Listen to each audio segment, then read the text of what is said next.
Nakuna ng CCTV camera ang pagnanakaw ng gamit mula sa isang nakaparadang kotse sa isang kainan sa Dagupan City. Hinihinalang mga miyembro ng Bukas Kotse Gang ang mga salarin. Ninakaw ang ilang gamit at pera ng may-ari ng sasakyan. Makibalita tayo kay Joy Segi ng GMA Dagupan.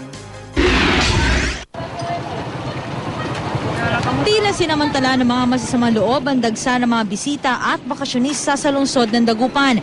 Nitong linggo lang, umatake ang mga hinihinalang miyembro ng Bukas Kotse Gang sa parking lot ng isang restaurant. Nakunan sa CCTV camera ng restaurant ang ginawa ng mga magnanakaw. Ipinarada nila ang kanilang sasakyan sa likuran ng target nilang kotse. Bumaba ang isa sa mga salarin at tila may kinuha sa nakaparadang kotse. Hindi pa malinaw kung paano ito nabuksan ng salarin. Matapos ng ilang sandali, tumakas ang mga magnanakaw. Natangay ang isang laptop, ilang cellphone, 2,000 pisong cash at iba pang importanteng dokumento. Napag-alamang pagmamay-ari ang kotse ni Rodolfo Juan, isang obispo ng United Methodist Church.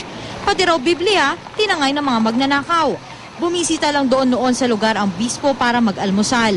Talagang mga professional ito. So within 1 hour wala na sila sa area natin. At saka mamahaling sasakyan yung mga ginagamit nila. So talagang ito syndicated group itong gumagawa ng Bukas Kotse. Sa follow-up operation ilang oras matapos ang pagnanakaw, na-recover ang mga dokumento kasama ang Biblia sa isang lugar sa Urdaneta City.